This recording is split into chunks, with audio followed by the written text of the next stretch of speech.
Friends, Radhe Radhe, जय श्री कृष्णा। कैसे हो आप सब? आई होप अच्छे होंगे। तो देखिए, होली निकल गई है और अ, आपकी बहुत ही अच्छी मनी होगी होली।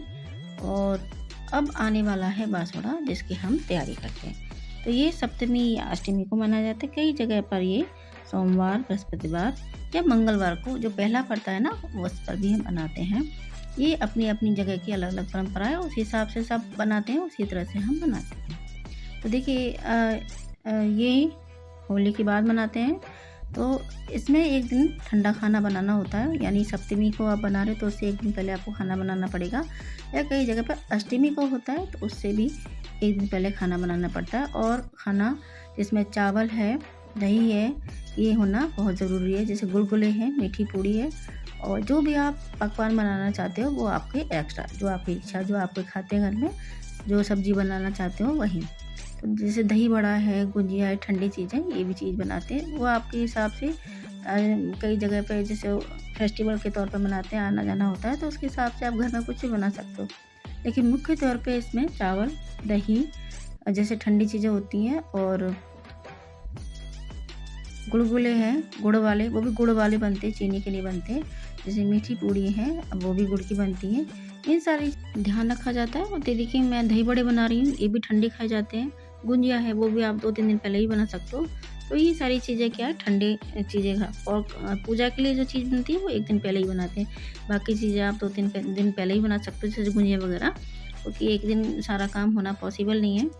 और सप्तमी की या अष्टमी के दिन आप पूजा करते हो तो पूजा हम बाहर ही करते हैं, सुबह सुबह जल्दी उठा करके, ठंडे पानी से नहा करके, और थाली में जो भी सामग्री होती है उसको सजा करके हम और आपके घर के पास जो भी हो शीतला माता का मंदिर है, वहाँ जा करके हम पूजा करते हैं।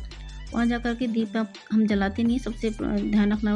और शीतलता प्रदान करने के लिए ही है, जैसे होली के बाद काफ़ी गर्मी बढ़ जाती है, तो उसी के लिए जो शीतलता प्रदान करती है, उसके लिए हमें शीतला माता की पूजा की जाती है।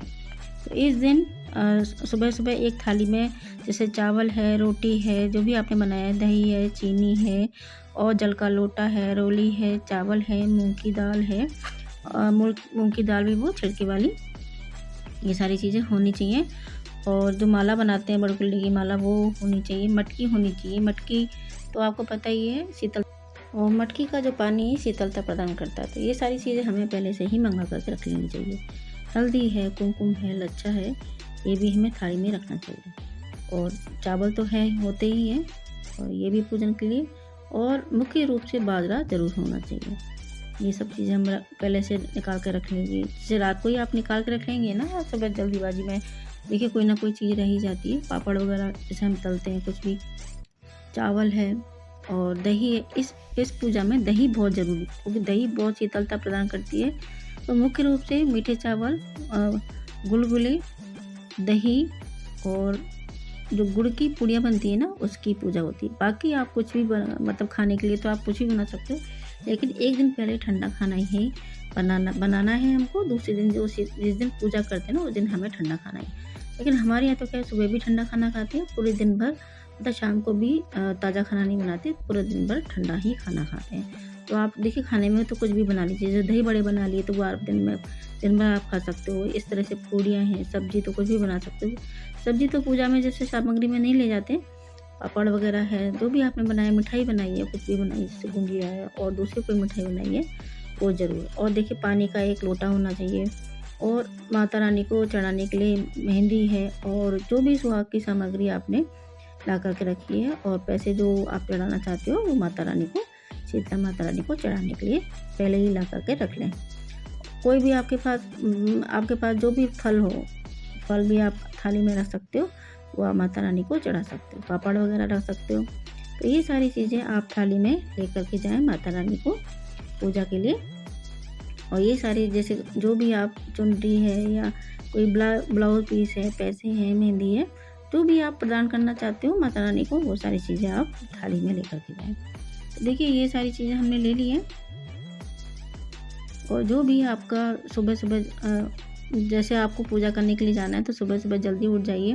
वैसे तो रात से ही शुरू हो जाता है, 12 बजे के बाद ही शुरू हो जाता है, और औरतें जाती हैं गाना गाते हुए, और बहुत ही और वहाँ जा कर के बहुत सी जगह पर घर पर भी पूजा करते हैं, लेकिन हमारे यहाँ मंदिर जा कर के, जो भी पास में मंदिर शीतला माता का मंदिर है, वहाँ जा कर के पूजा करते हैं।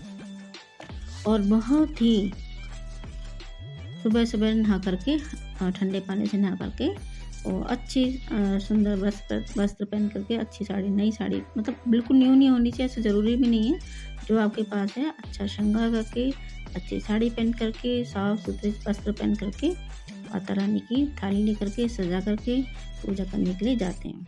और बहुत ही अच्छा लगता है वहाँ जा कर के, पूजा करते हैं। हाँ, विशेष तौर से ध्यान रखा जाता है कि वहाँ जो मंदिर है, माता रानी का मंदिर होता है, वहाँ पानी चढ़ाते हैं और वहाँ पर दीपक नहीं जलता है। आप हमेशा ध्यान रखिएगा। वहाँ शीतलता प्रदान करने के लिए इसलिए कोई भी चीज़ अगरबत्ती है या दीपक वगैरह नहीं जलाता है। सिर्फ हम जल चढ़ाते हैं, जो भी भोग बनाया है, ठंडा जो भी खाना बनाया है उसको चढ़ाते हैं। तो देखिए इस तरह से हम पूजा करेंगे वहाँ पे। और ये मैंने आपको सामग्री बता दी है। और आप सभी को बासौड़ा की बहुत बहुत शुभकामनाएँ। और इस तरह से आप अच्छी से बासौड़ा की तैयारी कर सकते हैं, पूजा कर सकते हैं। और इसी मंगल कामना के साथ हमारी तरफ से ढेर सारी बासौड़ा की बधाई। Thank you. राधे राधे। जय श्री कृष्ण।